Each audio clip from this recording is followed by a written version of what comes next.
여러분 안녕하세요. 김매혁과 함께하는 즐거운 복습 시간입니다. 자, 오늘 여러분들과 조건에서 시험에 많이 나오는 부분 살펴보도록 할게요. 자, 먼저 조건의 서설입니다. 자, 서설 보시면 의의가 중요하죠. 조건은 어디다 붙입니까? 법률행위에 붙입니다. 커피를 한 잔 사드리겠다는 징여계약에 법률행위가 있다면 거기에다가 조건을 붙이는 거죠. 여러분들이 노무사 시험 1차에 합격하시면 사드리겠습니다. 자, 1차 합격은 장래에 불확실한 사실께 의존하는 거죠. 노무사 시험 1차에 합격하면 커피를 사드리겠다라고 얘기를 한다면 장래에 불확실한 사실에 의존하는 법률행위를 했습니다. 즉 조건이 붙은 법률행위를 한 것이죠. 자, 이러한 조건을 붙이고자 하는 의사를 외부로 표시하지 않는다면 그냥 커피를 사드리겠다. 근데 그 조건을 외부로 표시하지 않으면 당연히 의사 표시가 될 수가 없고 조건도 될 수가 없는 것이죠. 자, 그 다음에 동그라미 C입니다.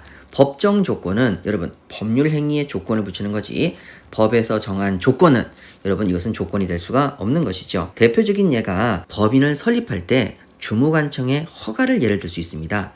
주무관청의 허가는 자유재량이라서 될 수도 있고 안 될 수도 있는 장래의 불확실한 사실입니다. 근데 이것은 법률의 규정에서 주무관청의 허가를 얻으라고 했으니 이건 법정 조건이라고 하죠. 이런 것들은 조건이 될 수가 없습니다. 자, 그 다음에 우리 시험에 많이 나오는 게 증명책임입니다. 조건을 누가 증명하느냐라고 했을 때, 자, 첫 번째 판례, 조건이 있는지, 조건 여부에 대해서는 누가 증명하지? 그러니까 주장하는 자가 증명합니다. 그래서 두 문자가 조건, 주장 이렇게 되는 거고요. 그런데 그 조건이 정지조건부라는 사실을 누가 증명하지? 자, 정지조건부라는 사실은 누가 증명하냐면 우리가 공부하셨죠? 다투려는 자가 증명합니다. 여기도 두 문자가 정지는 다투요 이렇게 되는 거고 조건이 성취됐는지 취득했는지는 누가 증명하지? 라는 거죠. 조건의 성취 여부입니다. 성취 여부는 누가 증명하지? 취득한 사람이 증명합니다. 효력이 발생했다고 주장하는 자입니다.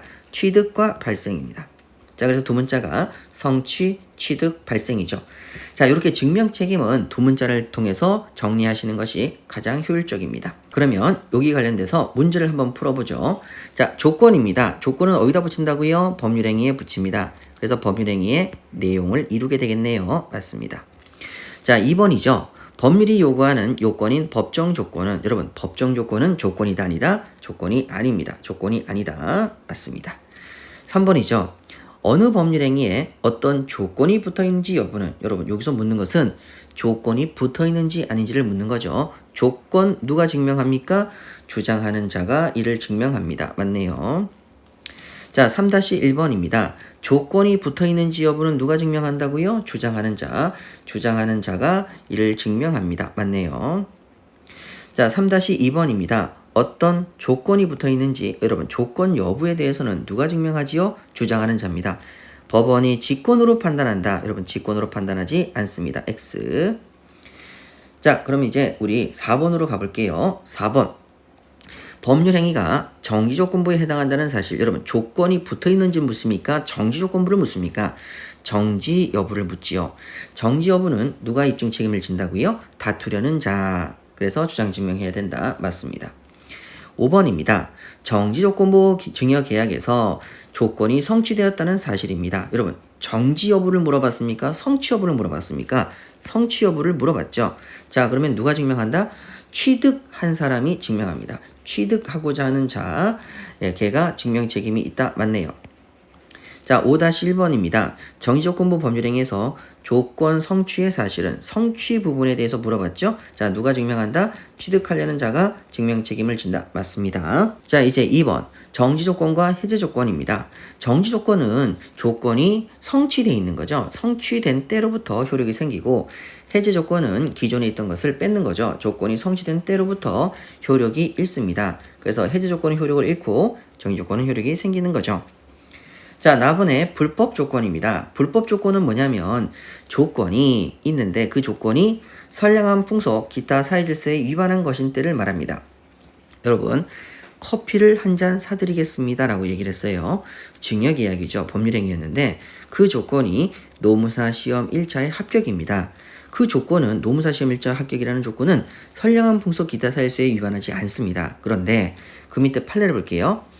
자, 부첩 관계를 종료로 해제 조건으로 하는 증여입니다. 여러분 우리가 증여를 했습니다. 내 커피 한 잔 사줄게. 증여죠. 내 아파트 한 채 사줄게. 증여죠. 그런데 부첩 관계 종류를 해제 조건으로 합니다. 부첩 관계가 끝나면 해제 조건 돌려주는 걸 조건으로 아파트를 줍니다. 그러면 이 뒤에 붙었던 조건 자체가 사회질서에 반하는 거죠. 왜? 아파트를 뺏길까봐 첫 계약을 종료할 수가 없지요. 그래서 사회질서에 반하게 됩니다. 그랬을 때 어떻게 된다고요? 조건만 무효가 아니라 조건이 붙어있는 법률행위 전체가 무효가 됩니다. 이게 포인트죠. 그러면 요 밑에 판례는 조건이 붙어있는 법률행위, 증여계약 자체가 무효가 되는 거죠. 자, 되셨습니다. 자, 그럼 이쪽 관련돼서 문제 한번 풀어보도록 하죠. 정지조건부 증여계약에서 자, 뭐가 사회질서에 반하죠? 조건이 선량한 풍속 기타 사회질서에 위반합니다. 그러면 조건만 무효입니까? 법률행위 전체가 무효입니까? 그렇죠. 증여계약이라는 법률행위 전체, 증여계약이라는 법률행위 전체가 무효이다. 맞습니다. 6-1번이죠. 자, 조건이 선량한 풍속 기타 사회질서에 위반합니다. 그러면 조건 없는 법률행위입니까? 아니죠. 무효인 법률행위죠. X. 6-2번입니다. 선량한 풍속에 반하는 불법 조건이 붙었습니다. 자, 불법 조건이 바로 여기 나와 있는 요 조건이 선량한 풍속 기타 사실에 반했을 때 요게 불법 조건이죠. 자, 그랬을 때에는 조건 없는 법률행위가 된다. 조건 없는 법률행위가 아니라 무효인 법률행위죠. X. 6-3번입니다. 조건이 선량한 풍속 기타 잘세에 위반했을 때 조건 없는 법률행위로서 유효하다. 여러분, 무효인 법률행위로 무효되겠습니다. 그래서 X. 계속적으로 조건 없는 법률행위라고 물어보고 있죠. 잘 확인하시고요. 7번 가시죠. 자, 불법 조건이 붙어있는 법률행위는 조건뿐만 아니라 뭐가 법률행위 전부가 무효가 된다. 맞습니다. 7-1번이죠. 조건이 불법 조건인데 법률행위 전부가 무효로 되는 게 아니다 라고 해서 아니다가 틀렸죠. 7-2번입니다. 불법 조건이 붙어있는 법률행위는 조건 없는 법률행위냐? 아니라니까요. 무효인 법률행위라니까요. 계속적으로 나오고 있죠. 7-3번입니다. 불법 조건이 붙어있는 법률행위는 불법 조건만 무효이다? 아니죠. 불법 조건도 무효이지만 법률행위 자체도 무효가 되겠습니다. 않는다가 틀렸네요. 그래서 X 되겠네요. 자, 다음으로 우리 기성 조건과 불능 조건, 거기에 해당하는 경우의 수를 따져보도록 하겠습니다.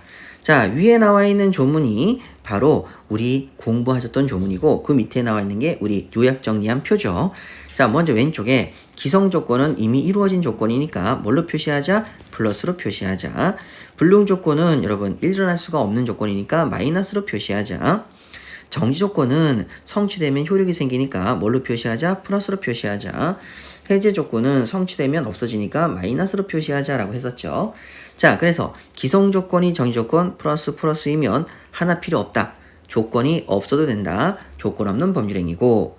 자, 불능 조건과 해제 조건이 붙은 마이너스의 경우에도 똑같은 거 두 개 있으니 하나 없어도 된다. 조건 하나 없어도 되는 조건 없는 법률행위다. 기성 조건과 해제 조건인 자 플러스 마이너스가 붙어버리면 제로가 돼서 무효가 된다. 불능 조건과 정지 조건이 붙은 마이너스 플러스도 뭐가 된다? 제로가 되니까 뭐가 된다? 무효가 된다. 자, 이렇게 정리하셨죠. 그런데 여기서 주의하셔야 될 것은 기성 조건을 다른 말로 어떻게 표현하는지 위에 조문 가시죠. 조건이 법률행위 당시 이미 성취된 것, 이미 성취되었다 기성 조건이고, 두 번째 점은 조건이 법률행위 당시에 이미 성취할 수 없는 것이다. 절대 일어날 수 없는 것이다. 불능 조건이죠. 이런 식으로도 표시하니까 확인해 주세요. 자, 8번 문제 풀어보도록 하겠습니다. 조건이 법률행위 당시에 이미 성취한 것입니다. 성취했대요. 플러스. 그 조건이 정지 조건이래요. 플러스. 똑같은 게 두 개. 조건이 없는 법률행위 맞습니다. 8-1번이죠. 법률행위 당시 조건이 이미 성취했대요. 그 조건이 정지 조건이면 플러스면은 자, 그 법률행위는 무효다. 무효는 아니죠. 조건 없는 법률행위입니다. X. 8-2번은 여러분들이 풀어보시고 자, 8-3번이죠. 기성 조건이 자, 기성 조건 플러스죠. 정지 조건이면 정지 조건 플러스죠. 그러면 무효입니까? 아니죠. 조건 없는 법률행위입니다. 틀렸습니다. 자, 이제 9번 가시죠. 해제 조건부 증여 계약입니다. 해제 조건부 마이너스 조건이 계약 당시에 이미 성취되어 있습니다. 이미 성취되어 있다. 바로 기성 조건이죠. 플러스 마이너스 플러스니까 뭐가 되겠습니까? 제로 무효 되겠습니다. 맞네요. 9-1번이죠. 기성 조건을 플러스 해제 조건으로 합니다. 마이너스. 그렇다면 뭐가 되겠습니까? 무효되는 거죠. 맞습니다. 자, 9-2번이죠. 기성 조건이 있는데 해제 조건이 있습니다. 그럼 플러스 마이너스니까 제로가 돼서 무효가 돼야 되는데 조건 없는 법률행위다. 틀렸죠. 조건 없는 X입니다. 10번이죠. 정지 조건이 법률행위 당시 성취할 수 없는 것입니다. 정지 조건이면 뭐합니까? 플러스. 그 다음에 이미 성취할 수 없는 것이면 불능 조건 마이너스. 플러스 마이너스니까 무효. 맞습니다. 10-1번 여러분들이 풀어보시고요. 그 다음에 10-2번 보시죠. 불능 조건이 성취할 수 없는 불능 조건이 마이너스, 정지 조건 플러스를 만나게 되면 제로가 됩니다. 조건 없는 법률행위는 아닌 것이죠. 11번 문제입니다. 해제 조건부 증여계약에서 해제 조건부니까 마이너스고요. 그 조건이 불능입니다. 그러면 불능 조건이죠. 마이너스. 마이너스니까 무효가 되는 게 아니라 조건 없는 법률행위가 됩니다. 이런 식으로 해서 조건 부분은 간단 명료하게 정리할 수가 있죠. 자, 여러분 오늘도 열심히 복습하시고 다음 시간에 또 만나요. 안녕.